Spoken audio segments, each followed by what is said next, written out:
Hello and welcome to the second lesson of our module on Avestan. Today we are going to look at the Avestan texts and at their use in Zoroastrian religious practice, in ritual in particular. But before we go into this, let's look more closely at the term Avesta. The word Avestan is not an Avestan word, but it comes from Middle Persian Avestak, which is spelled like this in the Pahlavi script. The word is also found in Pasant, which is the spelling of Pahlavi in the fully vocalized Avestan script, and there it is spelled Avestak. This picture here illustrates the way the word Avestak, the Pahlavi word, occurs in the Pahlavi script. We will talk about the Avestan script in the third lesson. The meaning of Avestak is disputed. The two main competing explanations both start from a nominal derivative with the suffix aka, which is in arg, Avestak, from a verbal compound, but attach it to different compounds. According to the first explanation, proposed by Christian Bartholomé, the noun derives from the verb upastu and goes back to upastavaka, praise. Jean Kellens has supported this explanation by pointing out the phraseological combination of the verb upastu with the noun hauma in Yasna 10, which forms part of the hymn to Hauma. According to Kellens, the name denotes the book which begins with the praise of Hauma. The second explanation was put forward by Walter Bruno Henning. He reads the Middle Persian word as abistak, from Old Iranian api shtaka, admonition. And he interprets it as the injunction of Ormazd. Middle Persian abistak would be, according to Henning, a cognate of Sogdian abstavan, which is spelled abstavan in the Sogdian script, and Abstavan, like this, in the Manichaean script. And there is a morphological parallel for this in Old Persian Nishtavan. And according to Henning, Abistaka then goes back to the Sogdian word Abstavan, then goes back to an earlier Apistavan. Werner Sundermann has further elaborated on this explanation, pointing out that in Christian Sogdian Pashtavan translates the Syriac ditka, which in turn renders the name of the New Testament, Greek diatheke, disposition, testament.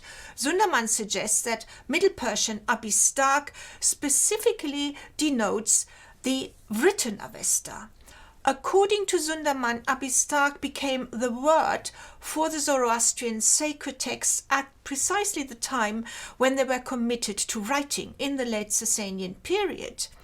In choosing this word for the written Avesta, Sundermann argues, the Zoroastrians emulated Jews and Christians who perceived of their own scriptures as divine injunctions.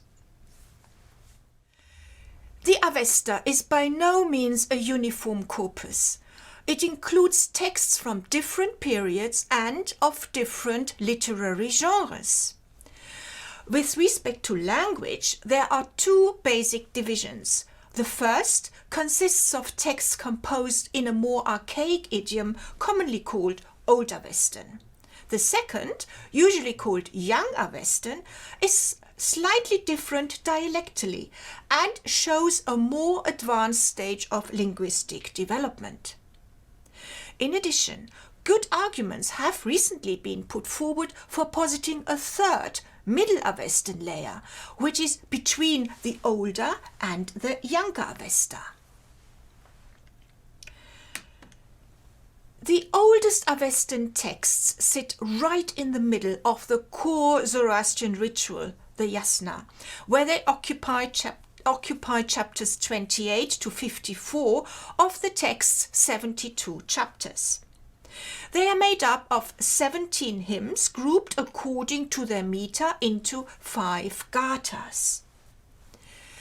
The Younger Avesta refers to them as the 5 gathas of Zarathustra and presents Zarathustra as the individual through whom the god Ahura Mazda communicated the Mazda worshipping religion, or Daina Mazda Yasni, to humankind. The gathas are held in the highest esteem by Zoroastrians up to the present day, and they are frequently quoted in the Younger Avestan texts.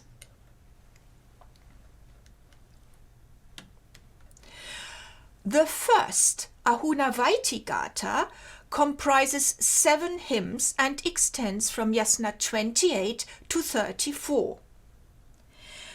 This is this here. The second Ushtavaiti Gatha is made up of 4 hymns.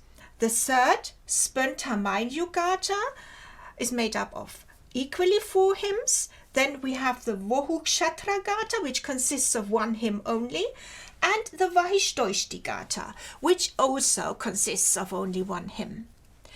At the beginning and at the end of these 5 gathas are placed 2 holy prayers. One, the Yata Ahuvairyo prayer, the holiest of all the Zoroastrian prayers, sits in Yasna 27:13, and the last one, the Aryaman Ishya prayer, constitutes Yasna 54:1. Of course, these holy prayers are also quoted many, many times in the rest of the Avesta. But it seems here, in this arrangement of the old Avestan texts, we have a sort of a concentric arrangement with the 2 holy prayers at the beginning and at the end, and the gathas in the middle. You may have noticed that there are gaps in the numbering.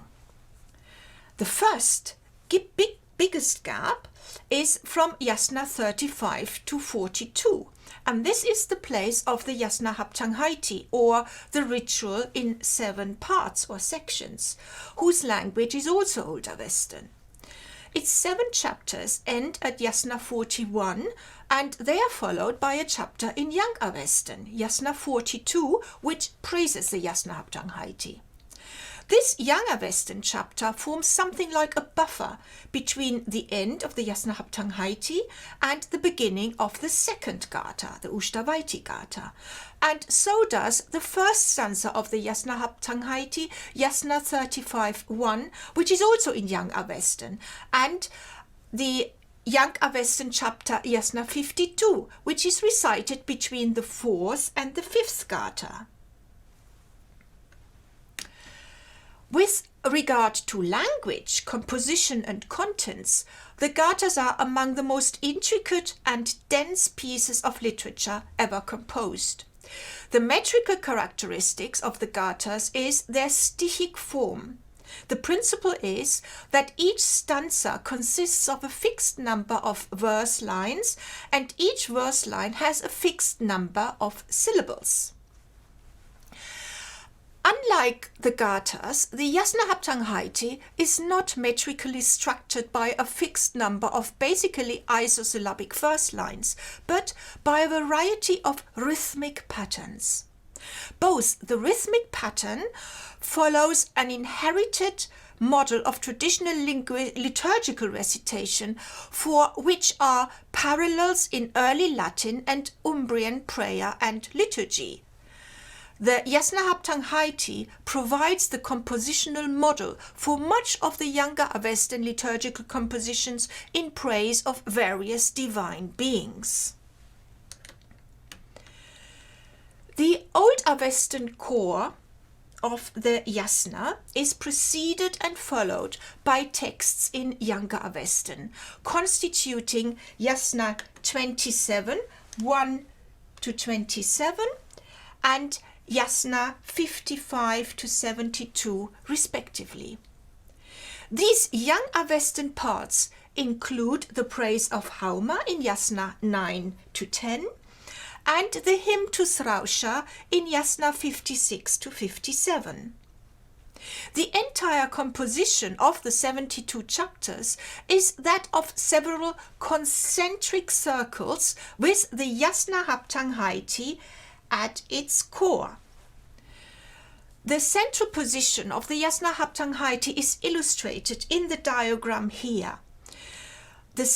By putting it somehow in the middle and a bit raised up as the culmination of the ritual.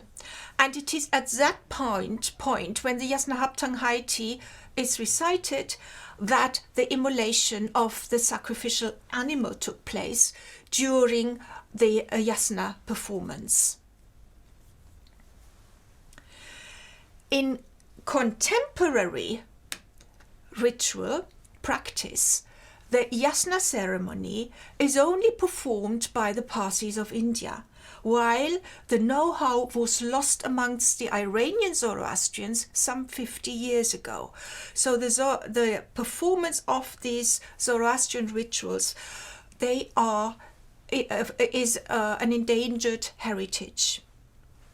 As part of the Multimedia Yasna project, which is funded by the European Research Council and housed at SOAS in the University of London, we undertook to film a full performance of the Yasna ritual, not only in order to preserve this endangered heritage, to document it, but also to make it available for scholarly study.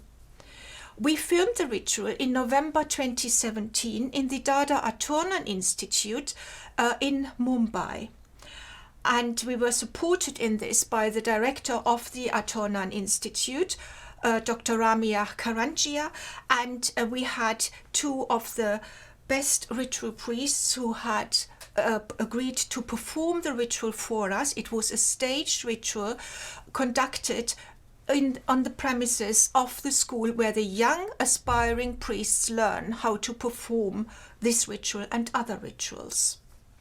I'm going to show you now a very short extract from the film which we made, just to give you an idea of what such a ritual performance looks like today and might have looked like earlier. Of course, there is never any guarantee that no changes have been introduced. It's very likely that they have been introduced, but it just gives you an idea of what a performance looks like. You will see the scene of the recitation of Yasna 34:4 to 7. That is from the last hymn of the first Gatha. I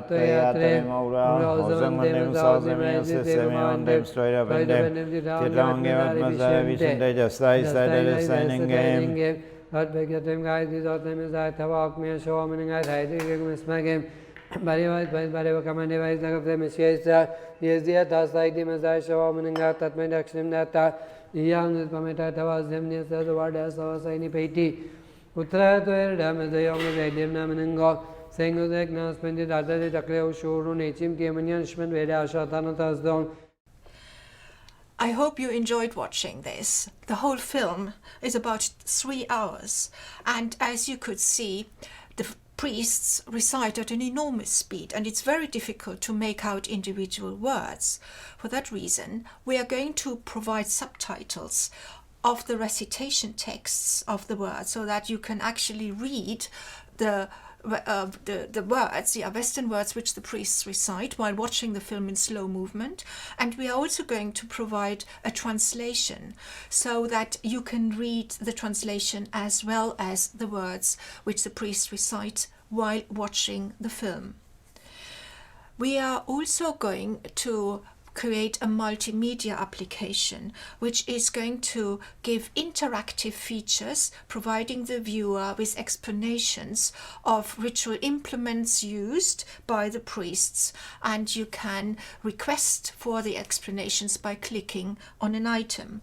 You have it illustrated on this slide here. So this is here the recitation text in Avestan, and that's going to be provided with a translation, and the viewer can manipulate the way the film is going to be watched.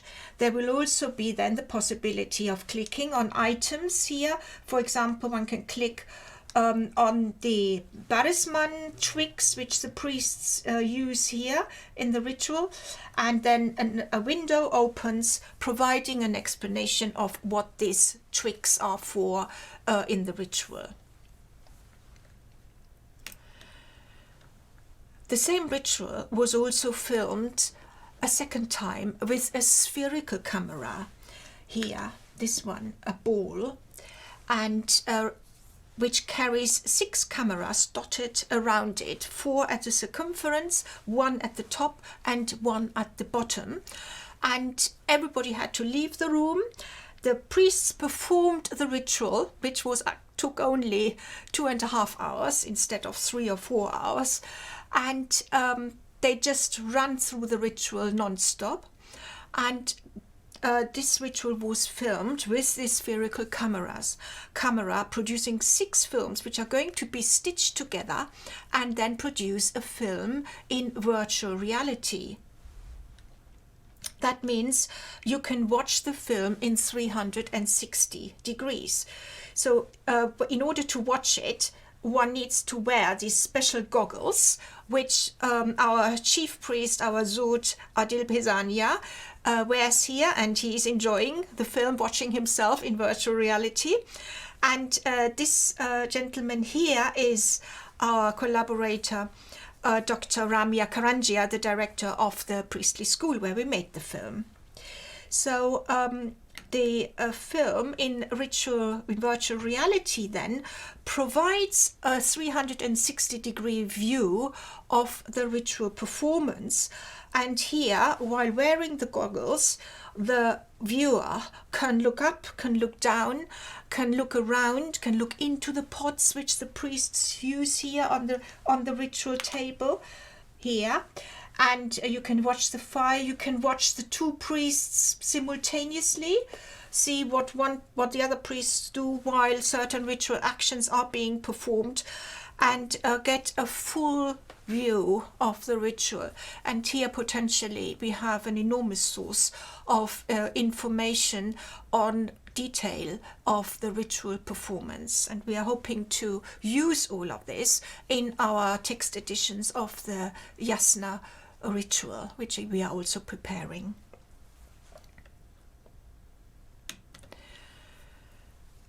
Like Vedic ritual, Zoroastrian ritual is an act of hospitality offered to the gods. The key person of the ritual is the host, usually a member of the laity. He or she hires the ritual expert, that is, the priest, to perform the ritual on his or her behalf. Thus, these people, these members of the laity, become the patron of the ritual, the yajamana in Vedic.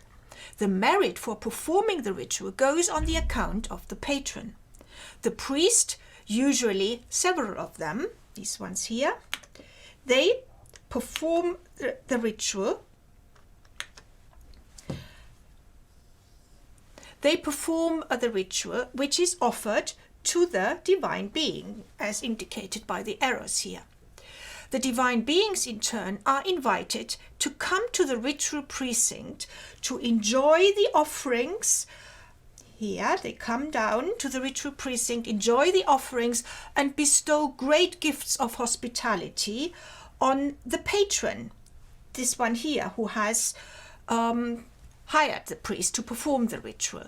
And then they return to their heavenly abode after the ritual has been performed. The fire plays a central role during the ritual. Here there is the fire, of course, blazing during the ritual. It is the medium between the divine and the human worlds. And it's a go-between between these 2 worlds. Then at the end of the ritual, the patron is obliged to pay the priest. That's absolutely essential. And the priest should be remunerated generously and immediately. And only after this sacrificial gift has been made, the ritual is complete, otherwise not.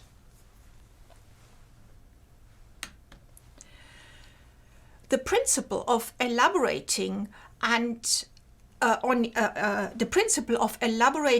and inserting texts into existing composition not only produced our extant 72 chapter yasna, but also longer rituals, all of which are ultimately based on the yasna. These are the Vízpered ceremony, the Videvdat ceremony, and the Vistaspiash ceremonies. Now, the name Vízpered results from the univerbation of the Avestan word Vízpe Ratavo, which means something like all ratus. We can't really translate this word ratu well. It's almost impossible to translate, just like the word asha. Solemn, it is the name of a more solemn ceremony celebrated at the 6 seasonal festivals of the Zoroastrians, the Gahambars. While the text of the yasna is occasionally substituted with other words, the Vízpered is characterized by additional text passages which are inserted at certain points into the yasna. Many of these passages elaborate on preceding sections of the yasna, so the Vízpered in some ways is closely linked to the text of the yasna. And these additional passages thus make the yasna longer and more solemn. Most of the sections of the Vízpered are inserted into the stauta yesnia of the yasna. These are yasna 14 to 58. That means they are the central portion of the yasna. This arrangement may be as old as the Avesta itself, because it is referred to in one of the Younger Avestan hymns, the Mihir Yasht. Thus we read in Yasht 10, 122, "Let no one drink from these libations unless he is apt at reciting the Vízpe Ratavo of the Stauta Yesnia." So here we are. We have it already in the Avesta. The substitutions of text passages in the different ceremonies is illustrated here with the sections which name the watch in which the respective ceremonies start. This section here. So all of these sections have number 8, and you can see how there are lexical differences between these two, across the different ceremonies. And here as well, this belongs part of the day watches, the gars, and the formulae are different in the different gars. And the Videvdat ceremony starts in the Ushahin gar, which is at midnight, and whereas the Yasna ceremony starts in the Havan gar, and so does the Vízpered ceremony, and therefore different gars are mentioned in this first section. The Videvdat and the Vistaspiash ceremonies are both based on the Vízpered ceremony. So that is on this section, on this ceremony here. The Vízpered in turn, of course, as we have seen, is a yasna ceremony expanded with special texts to make the yasna ceremony more solemn. So the Videvdat and the Vistaspiash ceremony, which is added here, are based on the more solemn variety of the yasna ceremony. Now, beginning just before yasna 28, which is here, and ending just before yasna 55, which is here, pairs of the 22 sections of the Videvdat and individual and the 8 sections of the Vistaspiash are inserted into the text of the Vízpered at fixed points in between the chapters of the Old Avestan text. So here it's this kernel of the yasna or Vízpered ceremony, which is further expanded by the insertion of chapters of the Videvdat, of Fargads of the Videvdat, and of the Vistaspiash. As mentioned already, the Videvdat ceremony starts at midnight. Apart Apart from these ceremonies, there must have been other intercalation ceremonies, but unfortunately these ceremonies are lost today. One of these ceremonies seems to have been the Bayan Yasin, this one here. In this ceremony, it were the yashts which were intercalated into the Vispirit, and we can here grasp at least one of the ritual functions of the yashts.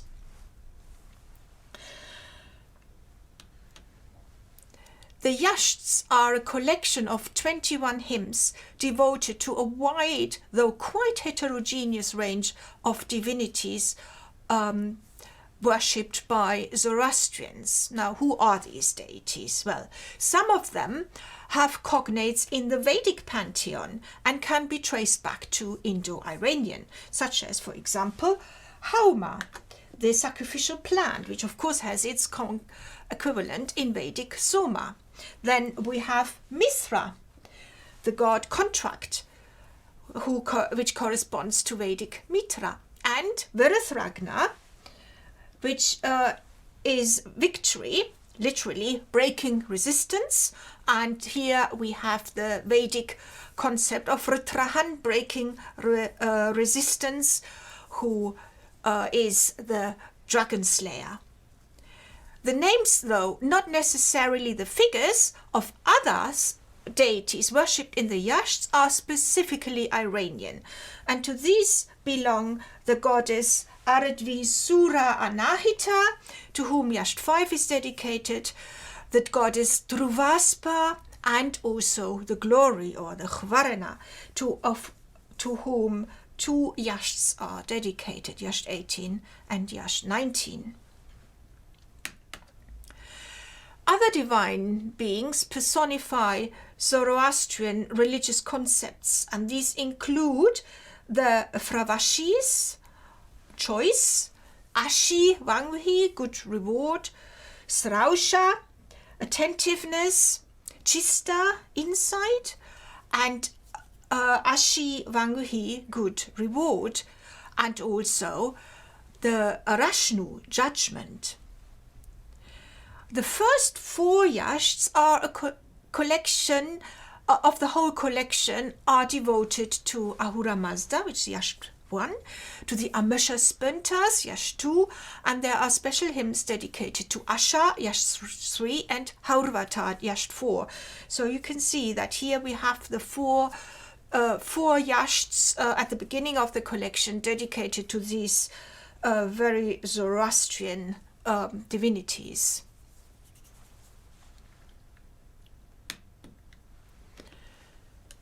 In the extant Avestan manuscripts, the yashts have been transmitted as part of the Kordi, or the Little Avesta, which includes a range of different texts in Avestan and in Pahlavi, recited in lay and priestly rituals, and testifying to the wide range of different and complex rituals that must once have been practiced.